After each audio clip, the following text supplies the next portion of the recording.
Hello, everyone, and welcome back to another episode of Upbuilding the Self. I am Michael Sloyer, and I am here with Hari Prasad and Rasanath. How are you guys? Good. It's great to be with you.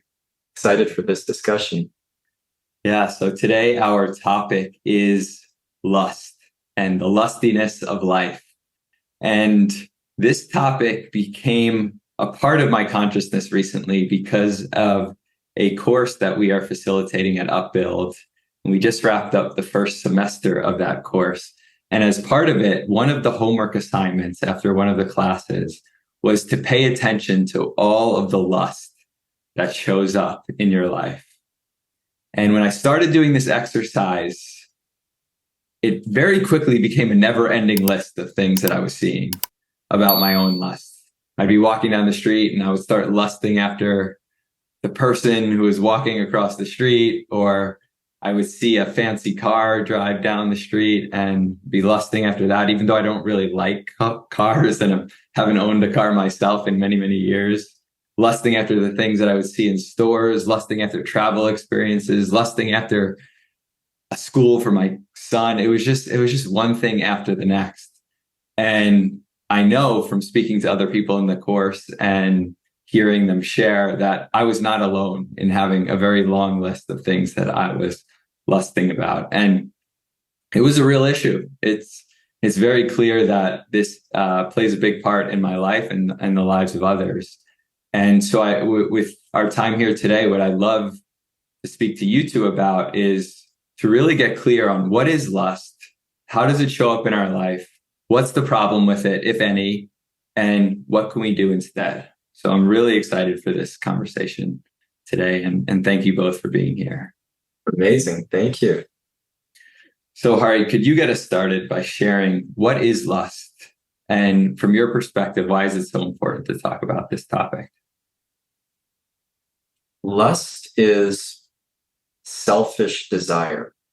In other words, any desire that comes from the ego or the identity of who we think we should be rather than who we are.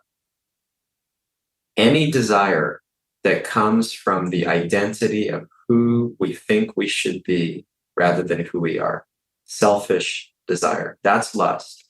And why this is so important is because it's running our lives and it's preventing us from getting to who we really are. We're not able to be ourselves when we're driven by all of these impulses that have nothing to do with us. Hey, thank you for that. And Rasanath, could you share anything? Yeah, I completely agree with Hari Prasad. I think what makes it so tricky is, first of all, with the definition of who the ego, which is the identity of who we think we should be rather than who we are. It's very difficult to distinguish who we are from who we think we should be. And that's what makes it so hard to distinguish also lust from the true desire of who we are. The desires that come from who we think we should be is what, as Hari Prasad defined, is lust. And to separate that from the desire of who we truly are, requires for us to know the difference between who we are and who we think we should be, which is where the starting point of everything is. Okay, so yeah, this is going to be a deep discussion because we're going to need to talk about who we actually are and how to tell the difference between those two things. Absolutely. So when we go to who we are and really think about how to explain it, what we are ultimately are sparks of consciousness that is completely separate from what we see, the physical body, the material mind, and the ego identity. We are just pure sparks of consciousness. And those sparks of consciousness, essentially, we have desires. The desire to love and to be loved is universal. And it is so deep-rooted. It can't be separated from who we are. Even when we look at all forms of life, the desire, the universal desire to be loved and to love exists.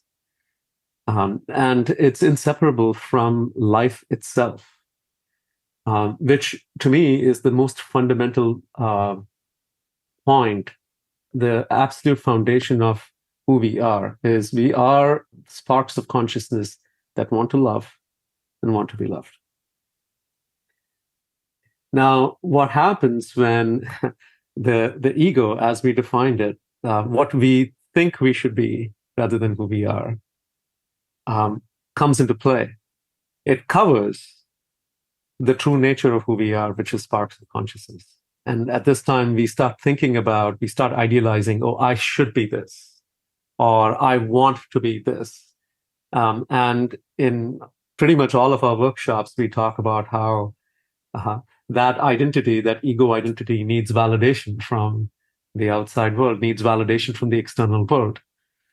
And that pursuit of external validation for who we are, who we think we should be rather than who we are, is where the seeds of lust live. Okay. I appreciate that a lot. And let's make it really accessible here. So let's take a theoretical example, which of course never happens to me, but there's a person at the gym and I'm working out, and then somebody else walks into the gym. It might be a man, a woman, doesn't matter. And I start looking at that other person and find them really attractive. And it feels a little bit like lust. What's going on there? And how does it relate to what we're talking about with the ego and the self here? Yeah, it's great to bring it to that level.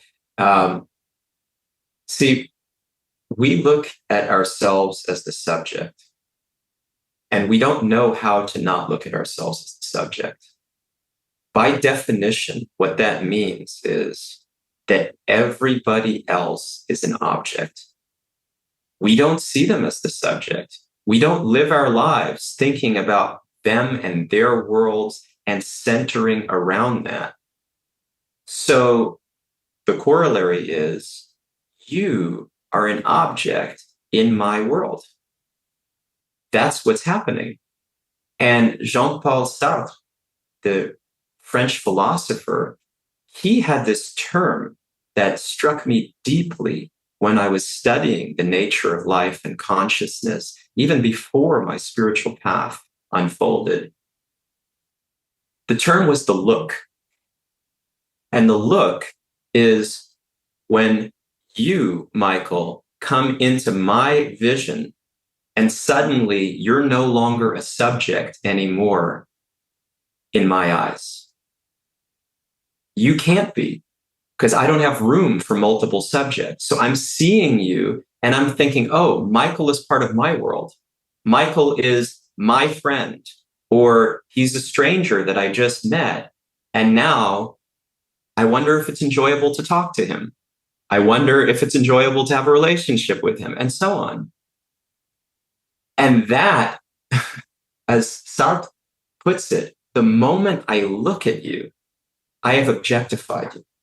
Now, there are degrees of objectification, and we see, it gets really ugly, and the hashtag #MeToo movement has exposed a lot of the pervasiveness of that extreme, ugly nature of this. It doesn't take much to go that route.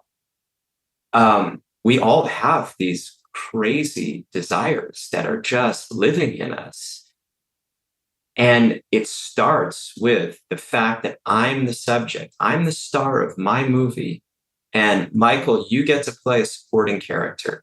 Aren't you lucky? I was thinking about, and this may be going into examples too quickly, but I have been a part of several networking events my entire life. And, both in my banking and my consulting career. And one of the challenges, and I didn't have the vocabulary to articulate my own discomfort in those networking events. But there was, later on in life, I understood that there was only one thing happening in networking events, that everybody else was an object for me. and I was an object for everybody else. And again, as I said, I didn't have words to explain it, what was happening, but I used to feel so uncomfortable in that situation. And I didn't know what it was. I still played the game for a long time because that's what we're supposed to do. But the whole idea here is, well, who will help me get to the place where I will be seen as the most successful? Right? And people are looking at me that way. And what also happens, and this is the sad part of it, when you find yourself in a place where not a lot of people are talking to you, you also realize you're no longer desired because you're a non-entity, because you're not going to get people to where they think they need to be. In fact, your sense of value just drops almost immediately. You're no longer even an object. You're just like a discarded object at that point. And so the consciousness behind that, which Hari Prasad have very nicely articulated, is that we suddenly become objects of somebody else's desire to get to a certain place. And the problem is that we're dressing it up as something else. We're dressing it up, even at the networking event. We put on a smile. We're so interested in you. Oh, I had a really great conversation. It was really enlivening. You're so great. And we're making ourselves, it starts with convincing ourselves.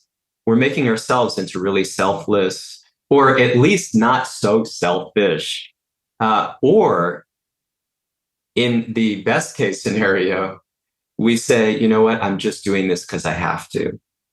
And there may be even some truth to that, but it requires a different consciousness to actually do it as a duty without disguising it as something else, and while being able to be unselfish, right? And this world is just a hall of mirrors where everyone is trying to convince themselves. We are all trying to convince ourselves that I'm not so bad. I'm not so selfish. You're not really such an object to me. I like you and I'm a good person.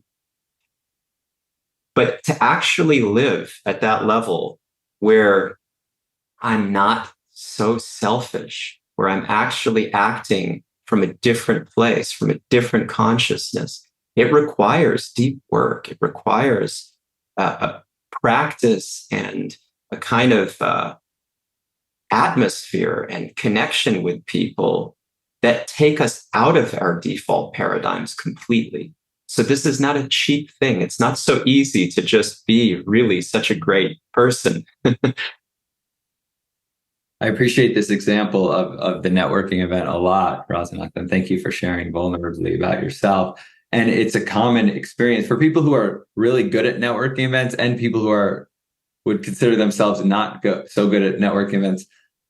Not too many people would say, "Oh, I love going to those things," and people get easily exhausted by events like that.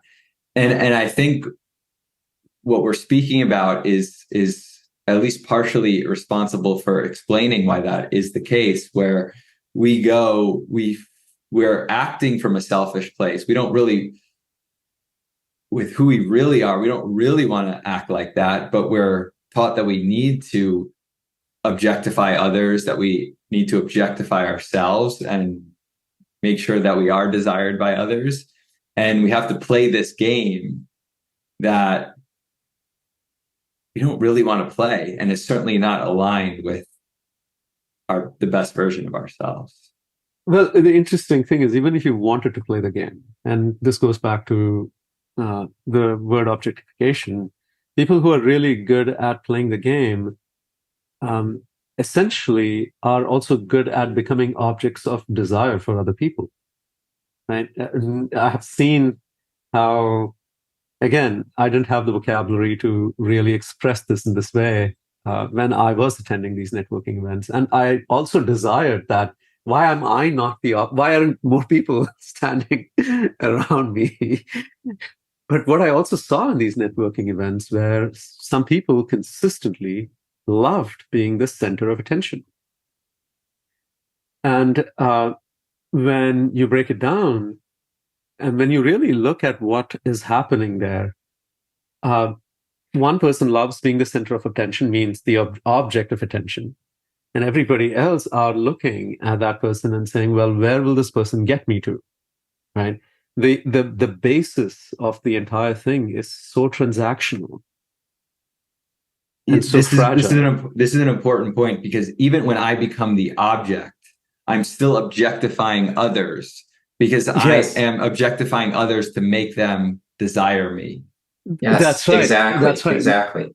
Then this is so important to understand. There are no subjects there in some way. Like everybody becomes an object, and when you are there in that environment where everybody is an object, and there is no room really for the true self to exist, which is the unspoken discomfort around networking events. Yeah, what's so strange is in our culture, we consider the term sex symbol a compliment. Now, we're talking about lust as much broader than sexual desire. But one of the most pervasive, influential forces is sexual desire. And it's subtly there. I mean, it's the reason why sex sells, and marketing is, there's this ingenious discovery by Freud's nephew, Edward Bernays, that if you actually put an attractive woman selling a cigarette, men are more likely to buy it. And women might admire her. In fact, women will admire her and want to be like her and also be attracted and buy. And this is just going on all over the place in very gross and subtle ways. And the fact that I grew up thinking that sex symbols was a good thing. And again, it's a compliment in common parlance. There's something wrong here. There's a clue that what I'm doing is I'm objectifying myself, and I am inviting other people to objectify me, and I'm objectifying them so that I can get the ego gratification that I'm desirable and you want me. And look at how attractive and sexy I am. So going back to the original point about the nature of the true self and the desire to love and to be loved. When that desire to love and to be loved gets refracted through the lens of the ego, what we are doing when we make ourselves objects or when we objectify other people is a desperate desire to love and to be loved.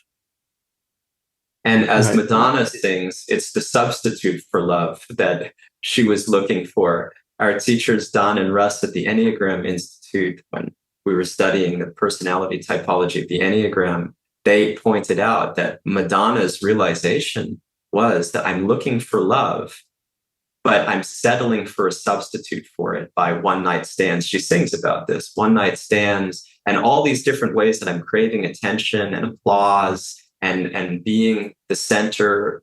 It's all about love, but I'm settling for the substitute. Okay, so it feels more clear now around why lusting after and objectifying people is not something that is going to move us towards our best self. What about when we're actually dealing with objects or experiences, things like a car or a trip or anything else we might want to shop for? What's the problem with lusting after those things? It's just a little harmless lust, a little harmless desire for something. The way you treat something is the way you treat everything. That expression is known, right? So the way that you treat your objects is the way that you're going to treat people. And the bottom line is, if it's all about me, why am I going to suddenly not be like that with other people? How am I going to suddenly not be that way with other people? I'm seeing everything from my self-referential point of view. Everything is how it can relate to me. And unless I transform my consciousness to see things from a completely different vantage point, that's my way of being. That's it. That's what I bring to the table. I have also seen in my own life that there is not much of a separation between objects and people. So if you are desiring, like, for example, when you said a car, I think the experience of driving the car would be great. But what if you cannot share the experience with somebody else? If you just had a car on an island, right, and there was nobody around, nobody. Initially, it may sound to be very attractive, because if I'm really tired about being around people, I would say, oh, this is great. This would be great. I don't need anybody. I'll just drive my car. But soon enough, we'll actually begin to feel, and this is so crazy, we'll begin to experience the loneliness, right? And I've seen that when people desire things exclusively for themselves, they'll be able to do that for a short period of time. But soon enough, I have to come out into the open. And I have to share that with other people. Now, one way of sharing that is having someone to truly share it with. The other way of sharing that, which gets even more tricky, is people looking at me enjoying something. And I enjoy the fact that they don't have what I have. It's very tricky. But I need them. I so badly need them to give me that extra gratification. Right? So this, again, very early on, when I've spoken about this before too, I speak about how I wanted a yellow convertible very early on in my life. What I also realized was having the yellow convertible, when I imagined myself having the yellow convertible, it would have been that convertible wouldn't have meant anything if I didn't have people looking at me driving in the convertible. And if everybody had a yellow convertible, it would be so to me, an object, there is a very thin line between having an object and then the connection of that. When you talk about object, not people, things, but those things alone don't mean much if we don't have someone to share it with, which also is important to understand. It's because the value of things is actually for the exchange of love. Right? It's not for the things themselves. This is also our consumer culture. So I'm lusting after this object that you kind of dangled before my eyes, and you're lusting after my money. And so we both objectify each other. And who suffers? Everybody. Everybody suffers, and our planet suffers because we take the shortcuts. When we're under the influence of lust, we are not able to think about the well-being of ourselves, what to speak of anybody else, what to speak of the planet. And that's why we're in the danger zone that we're in, the incredible crisis of our climate, of our world, of our class constructs. It's really everybody suffers from this consciousness because it's me, me, me. And we just structure it and organize it so that it feels like it's working. And see, I'm getting the payoff, you're getting the payoff. It's win-win, right? I really like this term that you just used, under the influence of lust. As if it was under the influence of alcohol or under the That's what it influence is. of drugs. Yeah. Yeah, exactly. It's intoxicating. And even if you observe advertising in general, even when they're asking you to buy a thing, it's always in relationship with people. I just find it so fascinating. There is a promise of something that is indicative of an exchange with somebody else. Right? And this, again, under the undertone of all of that is the nature to love and to be loved cannot be erased. But when it becomes so self-centered around an identity, that I think I should be rather than who I am, it takes on a very different form. Right? And that's why there is a very thin line between love and lust.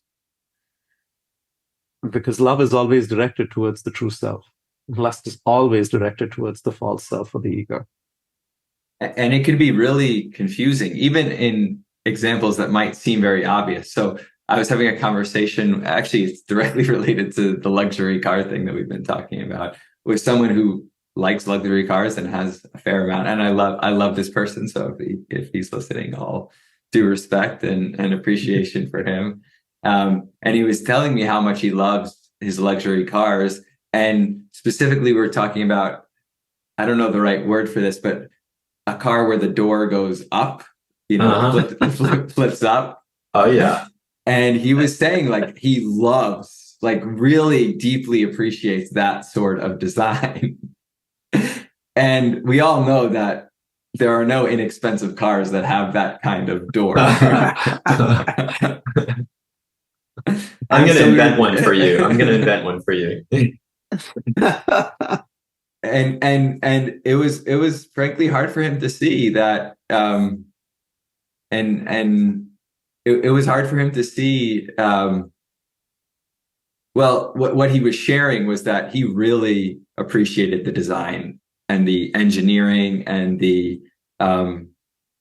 everything that went into creating a door like that, and that he had a real appreciation for being able to use a door in that sort of way. And so it was tricky because, on one hand, it seemed obvious that it was more about wanting others to see his ownership of that car and feeling like I am the type of person that owns that car. But from his perspective, he did quite a convincing job at talking about the love of the actual engineering and the design of the thing. You can love the design of something like airplanes, for example. You can, I love design of airplanes without necessarily feeling I need to possess an airplane, right? What I'm talking about here is again, it takes honesty to really be able to distinguish, well, what am I really after? Because I can justify anything. And one of the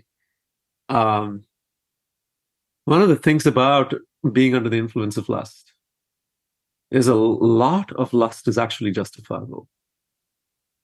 And the ego does a masterful job of justifying it. We justify all of it. And the justification happens. And the interesting thing is there are reasons that seem very legitimate, but they're not the real emotional reasons. And take some real detective work to understand, well, what am I really doing here? And some honesty. And let's be really clear that love is selfless. Love means it's selfless. It means I genuinely love the other and I care in the deepest way. I would do anything for that person. It's really hard to apply that to the door of a car that opens up in a nice way. It's just not that kind of selfless, loving investment. Otherwise, you take the word love and you make it something which is not meaningful. It cheapens it. It's not meaningful anymore. So of course I can say, oh, I love that film. I love that design. I love that shirt. And there's something there. It means I feel something for it, but we must go deeper. That's not love. And we know this. So it seems like we're talking about how it would be beneficial to have less lust, less selfish desire. And I know I'm not alone in this. I've often thought, well, if my desire, even my selfish desire, goes away, and this comes from a fascination and love for Ayn Rand at some point in my life. If that selfish desire goes away, then how am I going to achieve my goals? How am I actually going to get to where I want to be? And frankly, if I'm looking back at my life, I think there's a lot of truth to that. If I didn't have some of those selfish desires along the way, then I wouldn't have been able to achieve the goals that I had. So what am I missing there? Greed is good. Greed is good. Amen, Gordon Gekko and Wall Street. Everything that you did for all the goals you achieved, Michael, what were they driving towards? They were driving towards my work at Upbuild, of course.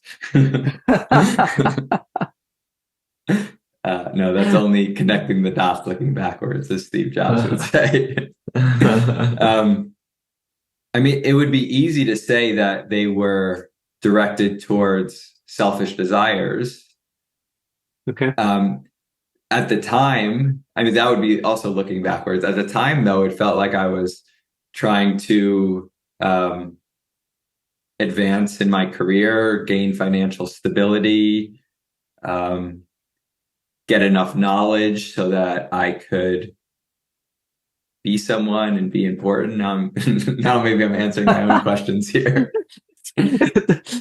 Well, that's, to me, the crux is be someone, be important, right? Like what's going on there, really? And to me, even I share a lot of what you shared too. I can remember my earliest memories about pursuit of knowledge. I have never pursued knowledge for knowledge's sake. Like even when I used to read, the visual in my mind was tomorrow going and talking about it with somebody, or answering this general knowledge question, or playing this general knowledge game and emerging as a winner. Knowledge was a means of making myself successful, and quote unquote, people will admire me and appreciate me for who I am. Like somehow I'm gaining a sense of self-worth through that.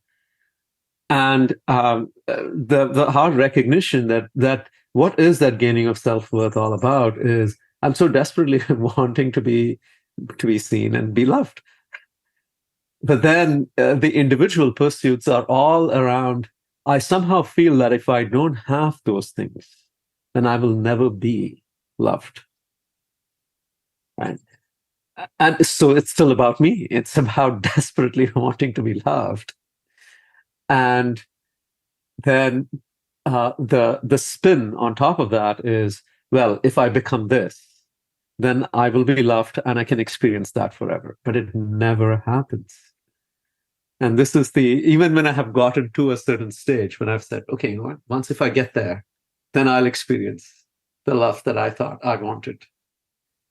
But when I get there, it still feels empty. It still feels like more is wanted. And then the next goal, right? And it seems like an endless cycle. And this is this is what the Bhagavad-Gita, which is the course that you started off with, Michael, speaking about. Call to Awaken. The course is called Call to Awaken, and it's a study of the Bhagavad-Gita, the core concepts of the Bhagavad-Gita. The Gita is, you could say, the classic text on yogic wisdom. And the Gita's point is lust always is never satiated. It only gives rise to greed. More is wanted. Right? There is never a point in time where I feel like I've attained my goal and I feel very happy and content. The contentment exists perhaps for a very short period of time. And then, the pursuit of the goal is the high. But when I get it, it's like, wow, this is it. I still don't have what I thought it would give me. Next. The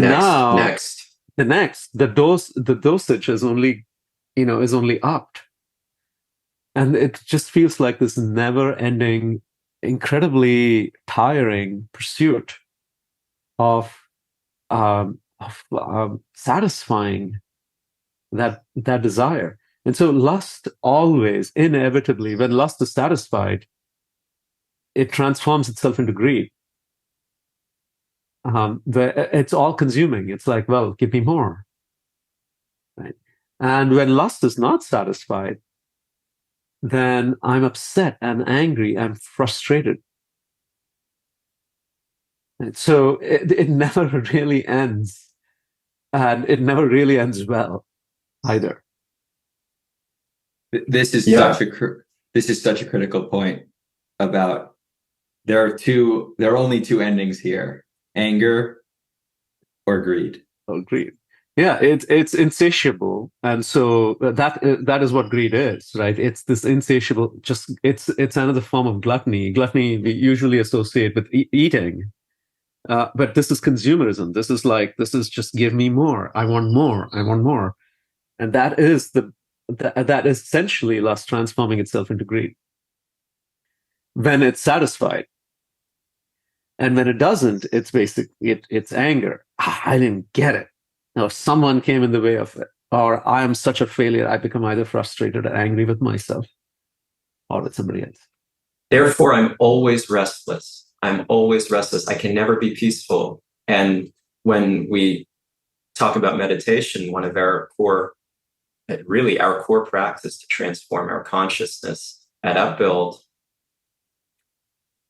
so often people say, I've tried that, I can't do it, I struggle with it, or, I'm just not so interested. It's hard because when we're run by lust, the mind is always busy, busy, busy, and I don't get peace. And in the Bhagavad-Gita, Krishna says, how can you have any peace? How can you have any happiness without peace? How can you have any happiness without peace? It's not possible. And we're so not peaceful. We're a society, I can speak for myself. I am a product of a society that has no peace. And even when I go to some exotic, remote area, I carry the mind with me. And it's so difficult to be peaceful. And therefore, what is my hope for happiness? The restlessness and the vacuum exists in my heart, always wanting more. And so then I just try to fill it with other experiences, but it's coming from the same place. So it never actually addresses the core need to love and be loved. This is the same consciousness. It's only when I step outside of that consciousness, which is so foreign to us, that I can hope to address the real thing and not be so restless and vacuous, feeling like I need to fill the vacuum with this and this and this and this and escape and avoid. One of the reasons why we don't wake up to this is there is such a sense of denial. I pursue, these goals, right? Education, a job, a very high-paying job, a career, a really good-looking partner. And at a certain point in time, when I have those, I also begin to see how, wow, I thought I would feel different, and I'm not. And somehow, deep down, I feel like I either feel cheated or I feel like a fool. And the denial of that expresses itself in multiple ways. And one of the ways it expresses itself is I have to keep the hype up. I have to keep talking about all these things that I've gotten, because that's the only way that I can convince myself that I have not wasted my life, right? Because deep down, I'm so afraid that I might have actually completely channeled my energy in the wrong direction because it has not gotten me where I thought I would get. That's the whole thing. I'm convincing myself that I'm happy, I'm okay, I'm good, things are good, and things are only going to get better. And but when we become honest, it's just the first thing we have to look at is, well, what is the game that I've been playing, right? And have I cheated myself of the real thing, right? And learning to take responsibility for that. And that step is a very big step. It's not insignificant at all. And secondly, to do that takes the acknowledgement that actually my goals have disappointed me.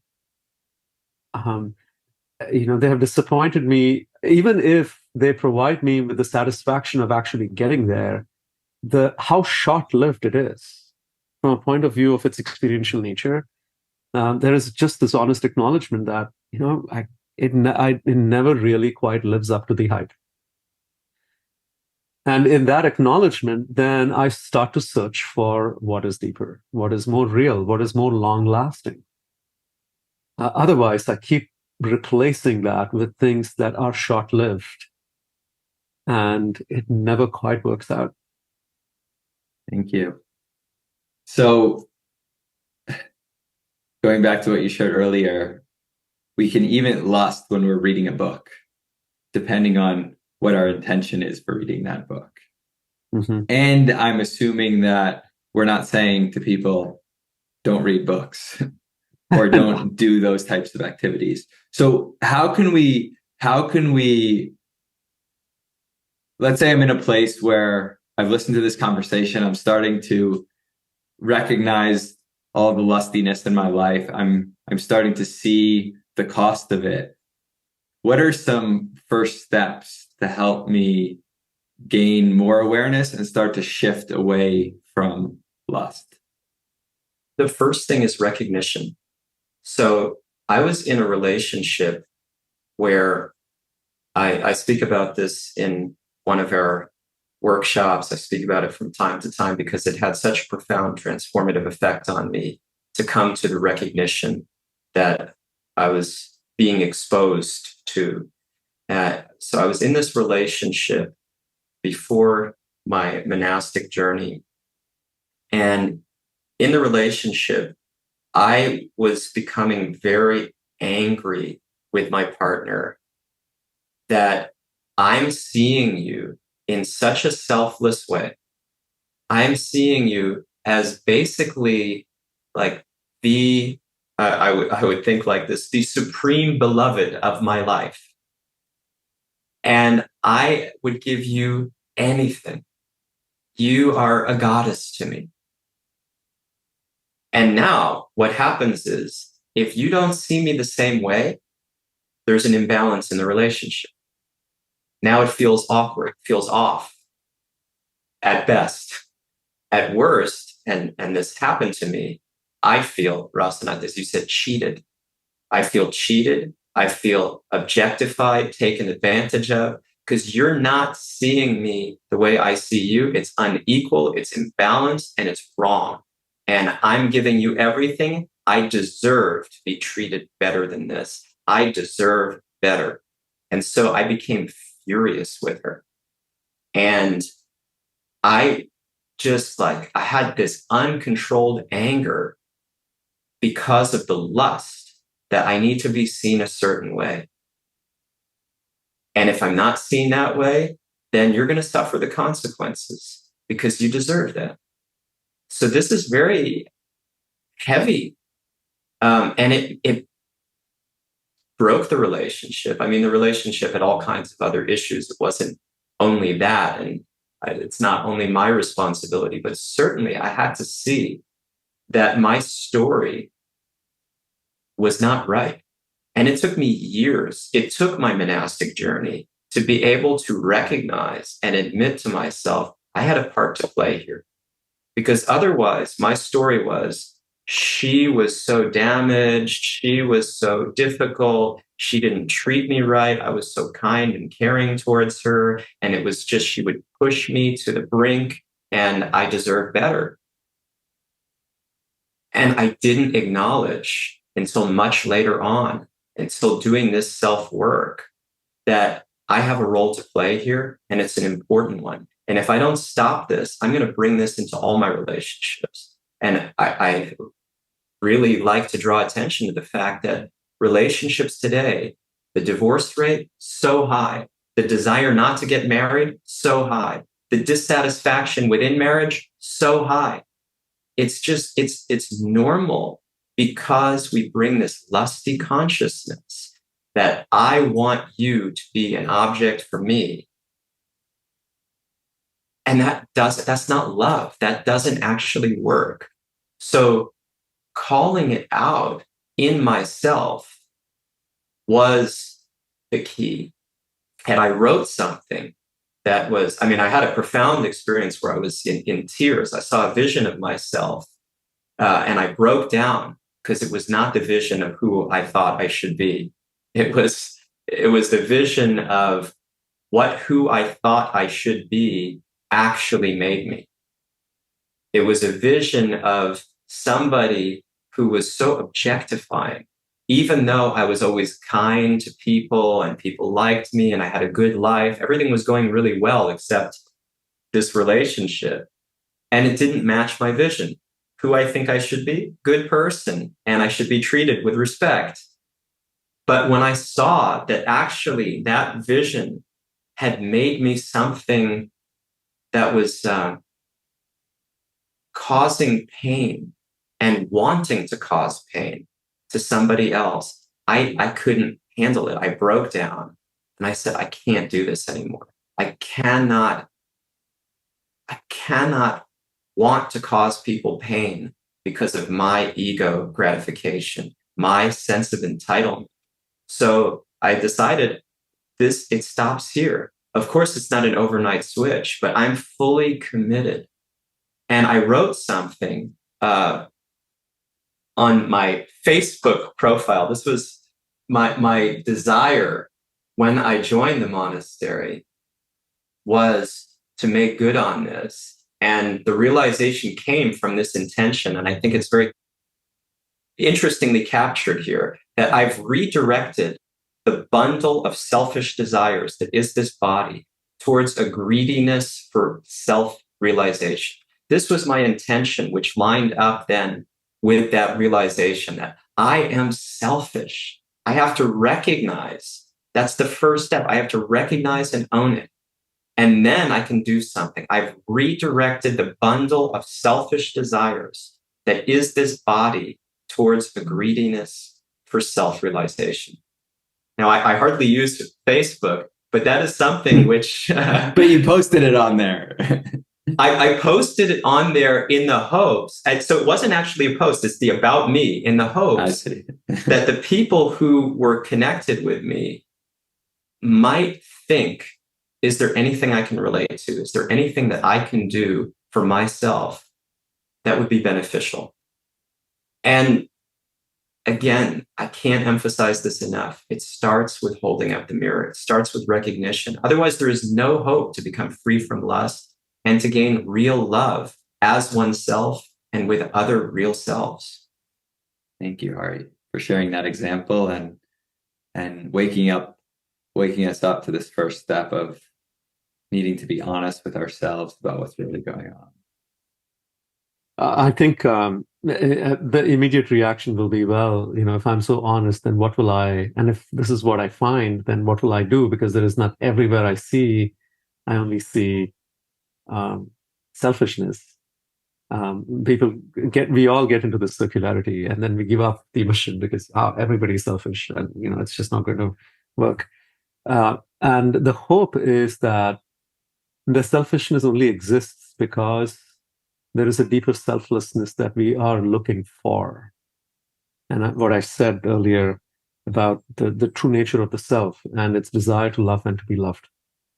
That is inescapable. How we find that and where we find that takes a genuine spiritual pursuit. And there is no other way. It's not psychological. I can't just there is a psychological part that directly deals with the spiritual aspect of it, but the work here is actual spiritual work, and there is no substitute for that. And when we step into learning how to do that and do that under proper guidance, we will begin to see how the lust is replaced by love. It's an experience where the same person that you see and you saw that person so differently, now you begin to relate to that person very, very differently. And that experience is very freeing and so fulfilling. And it's not theoretical, but it does take an endeavor towards a strong spiritual practice. So this is really... Go ahead, Ari. Oh, sorry. I was just going to say 17 years later, after coming to this recognition that I am full of lust, that's what's driven my whole life. This is me. Wake up, like I'm intoxicated. I'm an addict. I still find, even after 5 years in a monastery and a very, very rigorous spiritual practice and commitment to transform my entire life, I still find the lust is so deep-rooted. It's still there. It's still actually affecting my relationships. It's affecting my vision. It's affecting everything. And it's keeping me from the real thing, from the real me and the real love that I crave. And at the same time, the glimpses I've had of love have given me so much faith that I can't write off the alternative. I can't just resign myself back to my lust. I cannot. I can't say, well, you know what? It's not ideal, but this is the way the world works. Come on, make the best of it. Like, don't have such a chip on your shoulder. I can't do it because what I've experienced of love and what I've experienced of myself and getting closer to my real self is undeniable. And that is even more intoxicating. And I just want to live there all the time. So I'm fully dedicated. And that's what this work is for, is we want everyone to get that taste. We want everyone to be intoxicated by the real thing. But that means also we have to give up the intoxication of the thing that's covering us, lust. It begins with being in the presence of people who have no lust anymore.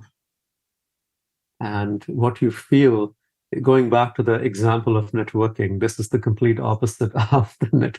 If suddenly when they see you, you feel like you are the subject. Mm-hmm. And the experience of being seen that way, for who you are deep down, in the presence of someone who is completely free from lust, I can say very honestly, is what triggered my own sense of possibility around this. Same.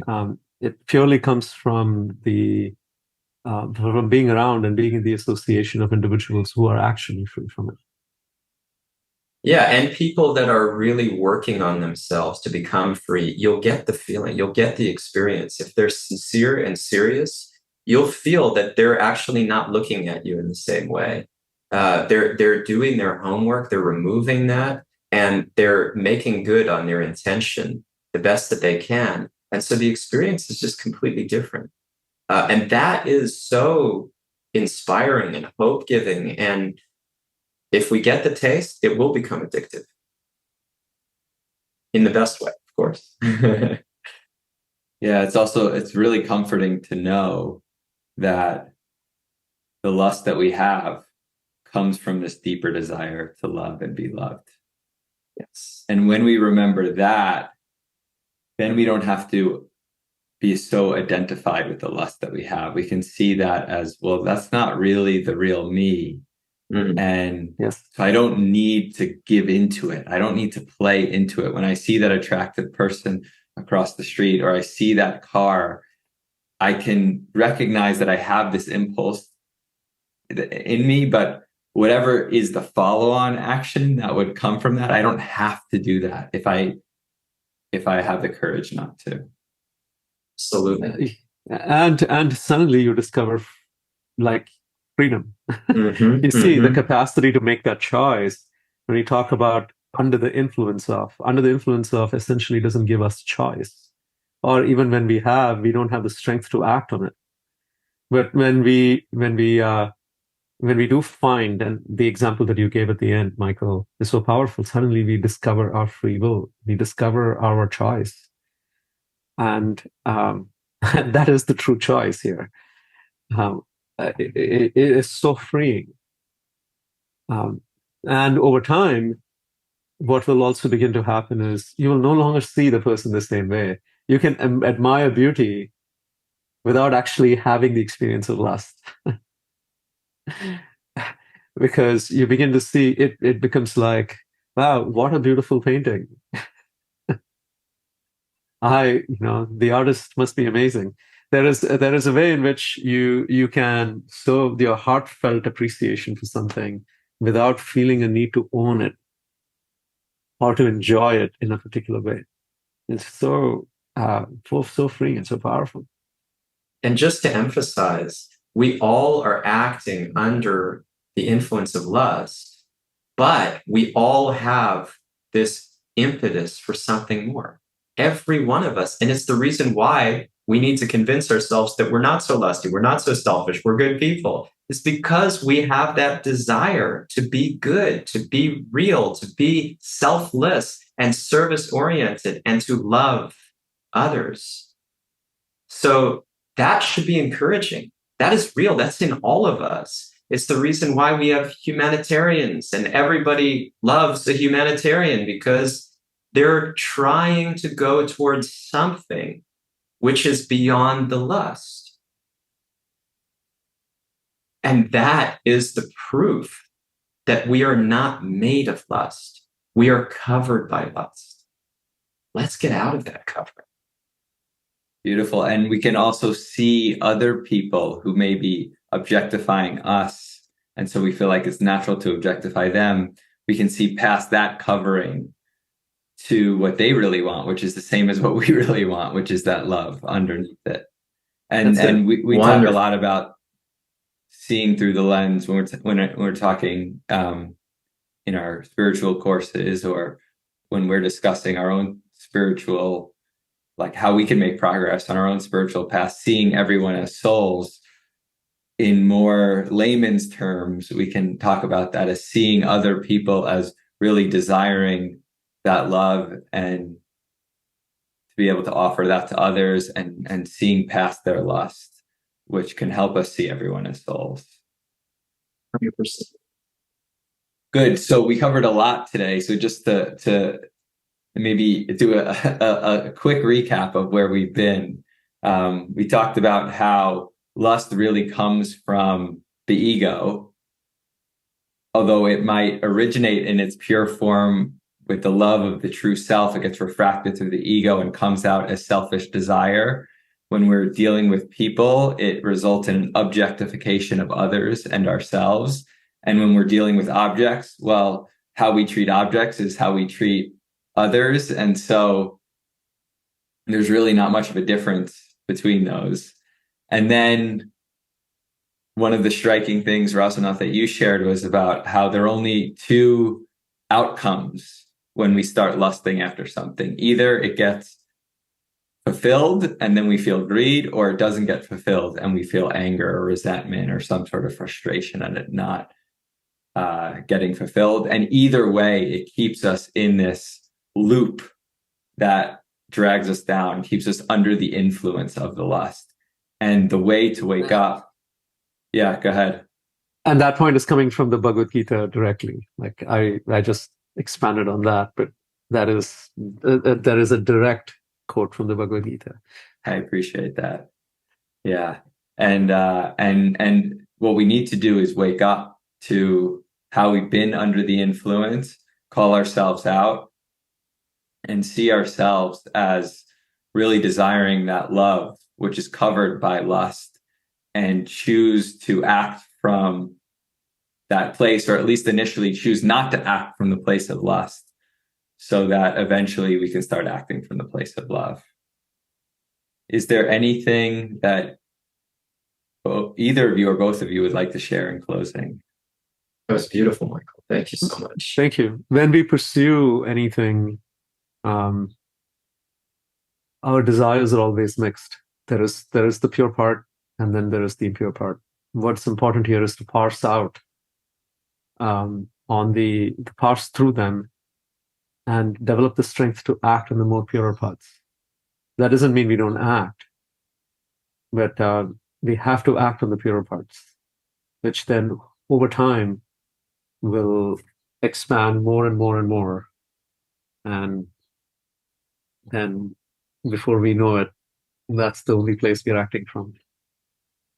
And the company we keep is everything. The people that we surround ourselves with, the things that we listen to and read and watch, all of that is affecting our consciousness. We're feeding our consciousness. What are we feeding it? What are we feeding it? The people that you surround yourself with and everything you take in is creating your present consciousness. So, as I often share, we need to become consciousness connoisseurs. We have to become so intentional and so caring about our own consciousness. And again, this is the reason why Upbuild exists, because we want to offer that to people. We want to receive that ourselves. We need that. We need to be fed in this way.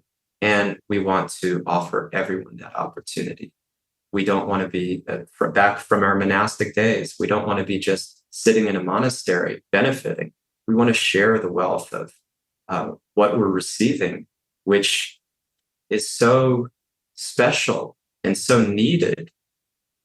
And it's not that we're special, but we don't want to be selfish, and we want to give what has been given.